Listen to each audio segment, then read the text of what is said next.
الحمدللہ رب العالمین والصلاة والسلام علی سید الانبیاء والمرسلین اما بعد فاعوذ باللہ السمیع العلیم من الشیطان الرجیم من ہمزہ ونفخہ ونفثہ وَإِن كُنتُمْ فِي رَيْبٍ مِّمَّا نَزَّلْنَا عَلَىٰ عَبْدِنَا فَأْتُوا بِسُورَةٍ مِّن مِّثْلِهِ وَادْعُوا شُهَدَاءَكُم مِّن دُونِ اللَّهِ إِن كُنتُمْ صَادِقِينَ وَإِن كُنتُمْ اور اگر ہو تم فی ریبٍ شک میں مما اس چیز کے بارے میں جو نزلنا ہم نے نازل کی ہے علی عبدنا اپنے بندے پر فَأْتُوا تو لے آؤ بِسُورَةٍ مِّن مِّثْلِهِ کوئی صورت اس جیسی وَادْعُوا شُهَدَاءَكُمْ اور بلاؤ اپنے معاونین کو من دون اللہ کے سوا ان کنتم صادقین اگر تم سچے ہو فَإِن لَّمْ تَفْعَلُوا بس اگر تم نے ایسا نہیں کیا وَلَن تَفْعَلُوا اور ہرگز نہیں کر سکو گے فَاتَّقُوا النَّارَ الَّتِي تو ڈر جاؤ اس آگ سے بچ جاؤ اس آگ سے وَقُودُهَا النَّاسُ وَالْحِجَارَةُ جس کا ایندھن لوگ اور پتھر ہیں وہ عدت جو تیار کی گئی ہے للکافرین کافروں کے لیے۔ پیچھے اللہ سبحانہ و تعالی نے فرمایا تھا کہ ذالک الکتاب لا ریب یہ کتاب لا ریب ہے شک و شبہ سے پاک ہے، اور یہاں اللہ سبحانہ و تعالی فرما رہے ہیں کہ یہ کتاب اس میں شک تو کوئی نہیں، لیکن اگر تمہیں کوئی شک ہے اس کے بارے میں تو فأتوا بسورۃ من مثلہ اس جیسی کوئی ایک صورت ہی بنا کے لاؤ وادعوا شہداءکم من دون اللہ اور اللہ کے سوا جو تمہارے معاونین ہیں انہیں بلا لو، اگر تم کر سکتے ہو تو ایک صورت ہی بنا کے لاؤ۔ اس سے پہلے اللہ سبحانہ و تعالی نے قرآن جیسا قرآن اور 10 صورتوں جیسی 10 صورتیں بنا کے لانے کا چیلنج کیا، اور یہاں پہ ایک صورت اس جیسی بنا کے لانے کا چیلنج کیا ہے۔ اللہ سبحانہ و تعالی نے ہر دور میں ہر نبی کو اس کے ماحول کے مطابق معجزہ دیا۔ موسیٰ علیہ السلام کے زمانے میں جادوگروں کا دور تھا تو انہیں ایسا معجزہ دیا کہ جس کا مقابلہ کرنے سے اس دور کے جادوگر عاجز آ گئے۔ عیسیٰ علیہ السلام کا دور تھا، وہ بڑے حکیموں اور طبیبوں کا دور تھا، تو عیسیٰ علیہ السلام کو اللہ سبحانہ و تعالی نے ایسا معجزہ دیا کہ حکماء اطباء اس کے مقابلے میں عاجز آ گئے۔ وہ امراض جنہیں وہ لا علاج قرار دیتے تھے عیسیٰ علیہ السلام ہاتھ لگاتے تو وہ مرض ٹھیک ہو جاتے۔ ایسے ہی رسول اللہ صلی اللہ علیہ وسلم کے زمانے میں اطباء کا دور تھا، بڑے فصیح اور بلیغ سمجھتے تھے یہ لوگ اپنے آپ کو، تو اللہ سبحانہ و تعالی نے اس کے مقابلے میں نبی کریم صلی اللہ علیہ وسلم کو قرآن مجید فرقان حمید جیسا معجزہ عطا کیا کہ اس جیسی کوئی ایک صورت بھی چھوٹی سے چھوٹی صورت کی مثل بھی لانے سے وہ لوگ عاجز اور قاصر رہے، اور یہ چیلنج اللہ سبحانہ و تعالی کا قیامت تک قائم و دائم ہے کہ اس جیسی کوئی ایک صورت ہی بنا کے دکھا دے، لیکن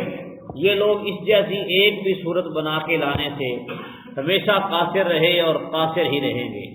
یہ نبی کریم صلی اللہ علیہ وسلم کا ایک معجزہ ہے۔ تو یہاں اللہ سبحانہ و تعالی نے چیلنج دیتے ہوئے کہا ہے کہ وَإِن كُنتُمْ فِي رَيْبٍ مِّمَّا نَزَّلْنَا عَلَىٰ عَبْدِنَا اگر تمہیں اس چیز کے بارے میں شک ہے جو ہم نے اپنے بندے پر نازل کی۔ اب اللہ سبحانہ و تعالی نے نبی کریم صلی اللہ علیہ وسلم کو بالخصوص اپنا بندہ قرار دیا ہے، اگرچہ تمام تر لوگ اللہ تعالیٰ ہی کے بندے ہیں۔ وہ کافر جنہیں چیلنج کیا جا رہا تھا مشرک، وہ بھی تھے تو اللہ تعالیٰ کے بندے ہی، لیکن رسول اللہ صلی اللہ علیہ وسلم کو بالخصوص بندہ قرار دینا یہ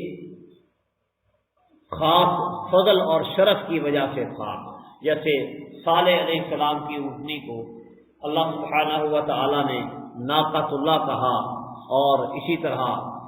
کعبہ کو بیت اللہ کہا جاتا ہے، تو یہ اضافت اس کو کہتے ہیں کہ یہ اضافت تشریفی ہے، فضل و شرف ظاہر کرنے کے لیے ہے۔ پھر فرمایا فَإِن لَّمْ تَفْعَلُوا وَلَن تَفْعَلُوا، پھر تم نے اگر ایسا نہیں کیا اور کبھی کر بھی نہ سکو گے، فَاتَّقُوا النَّارَ الَّتِي وَقُودُهَا النَّاسُ وَالْحِجَارَةُ، تو اس آگ سے بچ جاؤ جس کا ایندھن لوگ اور پتھر ہیں، انسان اور پتھر ہیں۔ اعدت للکافرین، یہ کافروں کے لیے تیار کی گئی ہے۔ عام آگ انسانی جسم سے پتھروں سے بجھ جاتی ہے یا مدم ہو جاتی ہے، لیکن جہنم کی آگ کی حرارت بھی اس قدر زیادہ ہے کہ انسان اس کا ایندھن بن کر اسے مزید بھڑکائیں گے۔ رسول اللہ صلی اللہ علیہ وسلم کا فرمان ہے صحیح بخاری میں، سیدنا ابو ہریرہ رضی اللہ عنہ روایت کرتے ہیں کہ تمہاری یہ دنیا والی جو آگ ہے جہنم کی آگ کے 70 حصوں میں سے ایک حصہ ہے، اور یہ آگ ان پتھروں کی وجہ سے اور انسانوں کی وجہ سے مزید بھڑکے گی۔ وقودها الناس والحجارہ، یہ انسان اور پتھر اس جہنم کا ایندھن ہیں۔ اعدت للکافرین، کافروں کے لیے یہ تیار کی گئی ہے۔ پتھروں سے مراد وہ پتھر ہیں جن کی پوجا مشرکین کیا کرتے تھے، بت وغیرہ۔ اب بات پیچھے ذکر ہو رہی ہے اللہ تعالیٰ کی آیات کے بارے میں شک کرنے والوں کی، کہ اگر تمہیں اللہ تعالیٰ کی آیات کے بارے میں شک ہے تو اس جیسی صورت بنا کے لاؤ، بنا کے دکھاؤ۔ تو آخر میں اللہ تعالیٰ نے فرمایا ہے اعدت للکافرین،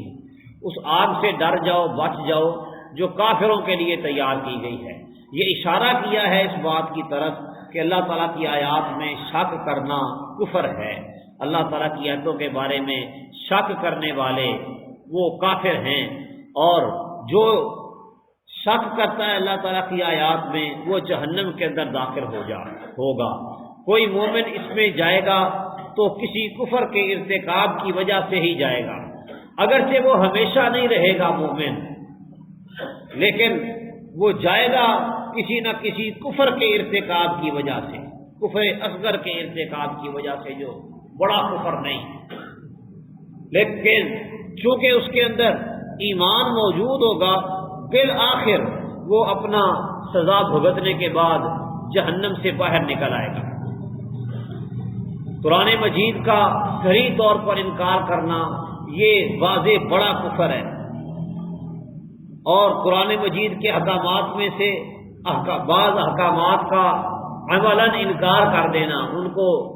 عملی زندگی میں نہ لانا، ان پر عمل پیرا نہ ہونا، یہ چھوٹا کفر ہے۔ تو جہنم کے بارے میں اللہ نے کہا کہ یہ کافروں کے لیے تیار کی گئی ہے، تو یہ ابدی طور پر رہنے والے اس میں وہی لوگ ہوں گے جو اللہ کے ساتھ کفر کرنے والے اور شرک کرنے والے ہیں۔ اللہ تعالیٰ سمجھنے اور عمل کرنے کی توفیق دے۔ وما علیہ الا البلاغ۔